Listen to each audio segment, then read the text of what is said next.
Hello everyone and welcome to the our channel. तो देखिए आपका क्लास कुछ वजह से रुक गया था क्योंकि नोट्स ही टाइप नहीं था, तो हम कहाँ से क्लास ले पाते, तो इसके वजह से रुक गया था। तो अब फिर से क्लास शुरू करते हैं। हमने उधर तो 5 चैप्टर पढ़ा दिया, छठा चैप्टर देखेंगे जनतंत्र का जन्म, जो कि मोस्ट इंपॉर्टेंट इससे क्वेश्चन होगा। शॉर्ट क्वेश्चन मतलब लघु उत्तरीय प्रश्न। तो चलिए इसे जो 3 या 4 क्वेश्चन होगा उसको हम लोग देख लेते हैं।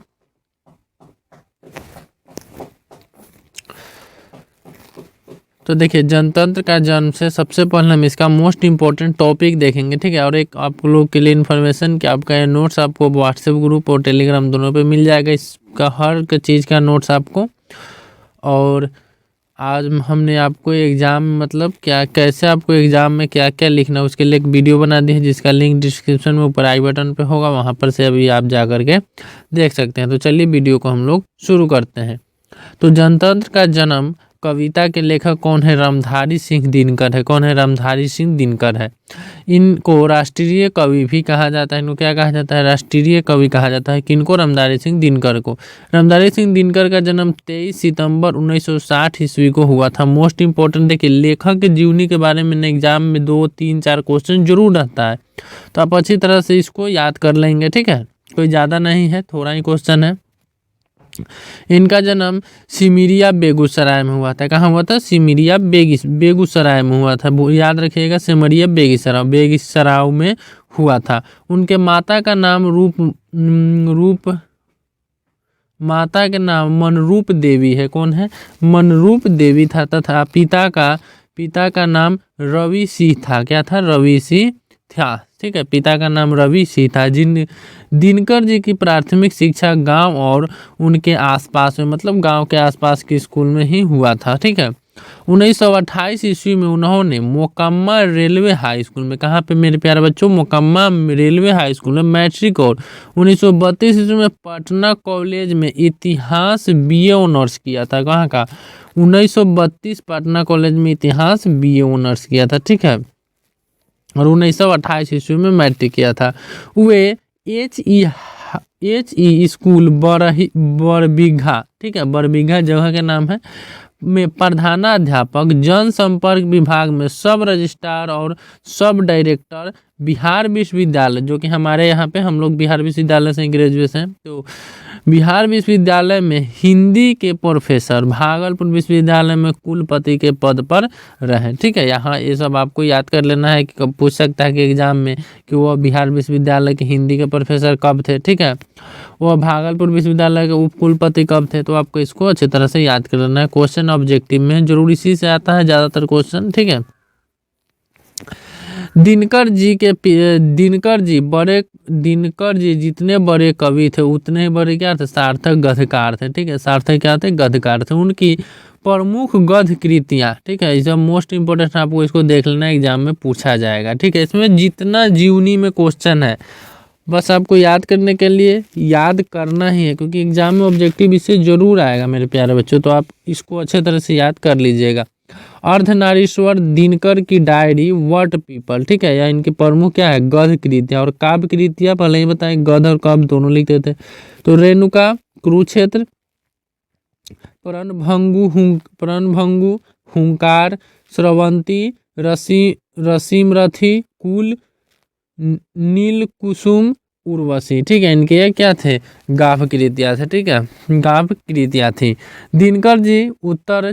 दिनकर जी छायावादी, ठीक है, कैसे? छायावादी युग के, छायावादी के प्रमुख कवि थे। पूछेगा किस काल के, तो छायावादी मारेगा, ऑप्शन में रहेगा। संस्कृत के 4 धाम के लिए उनकी दिनकर जी को साहित्य अकादमी पुरस्कार मिला था। कब मिला था? 1959 ईस्वी में। किसके लिए? तो दिनकर के संस्कृत के 4 धाम के लिए, ठीक है। 1959 ईस्वी में पद्मश्री भी मिला था, और 1972 ईस्वी में ज्ञानपीठ मिला था, और 24 अप्रैल 1974 ईस्वी में उनका निधन हो गया। यह था उनके जीवनी के बारे में, ठीक है।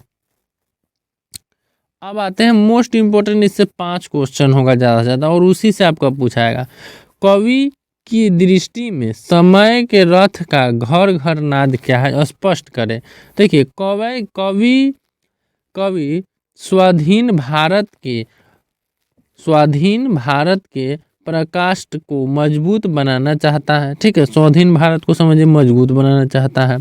बदले में समय में भारत का स्वरूप भी बदल रहा है। ठीक है, समय के साथ भारत का भी स्वरूप क्या हो रहा है, बदल रहा है। आज राजा नहीं प्रजा सिंहासन पर आरूढ़ हो रहे हैं। मतलब पहले राज शासन था लेकिन अब राज शासन नहीं है। असीम वेदना स्नेह वाली जनता आज जय घोषित करती है। मतलब जो जनता है वही आज कौन जीतेगा कौन हारेगा वही मतलब पूरे तरह क्या करता है, वही घोषित करती है, वही तय करता है। देश की बागडोर राजा के हाथ में नहीं जनता के हाथ में। सही बात है, जनता ही चुनाव करके ना यहाँ से चुन के भेजती है। आज उसकी हुंकार सर्व सुनाई पड़ती है। ठीक है, मतलब आज उनका हुंकार सबको सुनाई देता है। राजनेताओं के सिर पर राज मुकुट नहीं है। मतलब पहले जो राजा के सिर पर मुकुट था, राजनेता के सिर पर राज मुकुट वह नहीं है। तो यह कवि का यही उसका मतलब कवि का कहना था कि आज रथ का घर घर नाद है। ठीक है, आपको एग्जाम में देखिए ये नहीं है कि आपको यही लिखना है, आपको अपने हिसाब से बना करके लिखना है। ठीक है, अपने भाषा में लिखना है। 2 नंबर क्वेश्चन है, कवि जनता को दूधमुआ क्यों कहते हैं? तो सिंहासन पर आरूढ़ होने वाले राजनेताओं के दृष्टि में जनता फूल या दूधमुहा बच्ची की तरह है। ठीक है, दूधमुहा बच्ची की तरह है। ठीक है, कौन कवि सोचते हैं कि नेता के लिए मतलब फूल है या दूधमुहा बच्चा है। रोती हुई दूधमुही बच्चे को शांत रखने के लिए उसके सामने खिलौने दे दिए जाते हैं। ठीक है, जनता को मतलब जो बच्चा रोता है उसको खेलने शांत करने का दूध दे दीजिए या उसको खिलौना दे दीजिए। उसी प्रकार रोती हुई जनता को खुश करने के लिए कुछ प्रलोभन दे देता है। नेता आता है भाषण दे देगा और कुछ प्रलोभन दे देगा, हम ये करवा देंगे वो कर देंगे, जनता खुश हो जाती है। इसीलिए कवि बोले हैं क्या कि जनता दूधमुहा है। कवि दिनकर जनता के स्वप्न का किस तरह चित्रण करता है? देखिए, कवि दिनकर ने जनता के स्वप्न को अजय कहा है। ठीक है, क्या कहा है? अजय कहा है। अंधकार में रह रही जनता स्वतंत्र राजतंत्र को उखाड़ फेंकने के स्वप्न देखता है। मतलब राजतंत्र जो है उसको क्या करता है, वह उखाड़ को फेंकने का स्वप्न देखता है जनता। राजतंत्र समाप्त हो और जनतंत्र कायम होगा। मतलब राजा का शासन क्या होगा, समाप्त होगा। यह सपना कौन देखती है? जनता। और राजा नहीं बल्कि प्रजा शासन करेगी। कौन शासन करेगा? प्रजा। किसान मजदूर राज सिंहासन के अधिकारी होंगे। मेन अधिकारी तो सही में किसान मजदूर ही राज सिंहासन क्या होने चाहिए, क्योंकि सारा मेहनत तो यही 2 आदमी करता है, किसान और मजदूर। किसान खेत में अनाज में तभी तो हम खाते हैं। कितने भी धनिक आदमी हो पैसा थोड़े खाएगा, अनाज ही खाता है। और मजदूर रोज बिल्डिंग मकान इतना बड़ा बड़ा बिल्डिंग हो कौन मजदूर ही बनाता है ना। इस तरह कवि ने जनतंत्र की नींव डालने जनतंत्र के उदय होने का स्वप्न का यथार्थ चित्रण कवि क्या है, क्या मतलब इस तरह का कवि नींव डालता है जनतंत्र का और यथार्थ चित्रण किया है। और स्वप्न का यथार्थ चित्रण किया है जनता का स्वप्न का। कवि दिनकर के दृष्टि में आज के देवता कौन और कहाँ है? तो कवि के दृष्टि में आज का देवता श्रमिक किसान और सड़क पर गिट्टी तोड़ते हुए खेत खलिहानों में काम करते हैं। मतलब आज का जो जनता है, जो किसान और मजदूर है, वही क्या है? भगवान है। कहाँ मिलेगा? था गाँव में। जनतंत्र का जन्म शीर्षक कविता का भावार्थ लिखे। तो जनतंत्र का प्रस्तुत पंक्ति कविता रामधारी सिंह दिनकर द्वारा रचित पाठ जनतंत्र के जन्म से लिया गया है।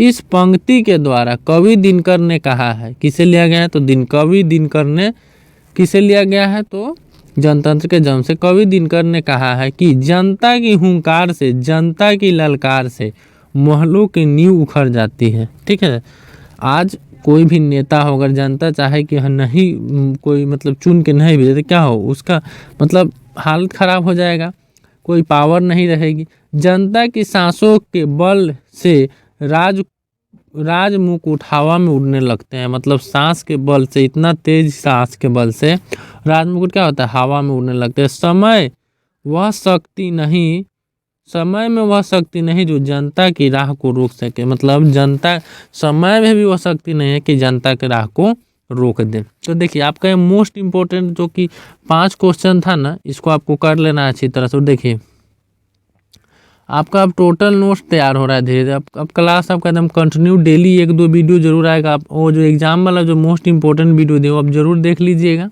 ठीक है। तो चलिए मिलते हैं अगले वीडियो में, तब तक के लिए जय हिंद एंड गुड बाय।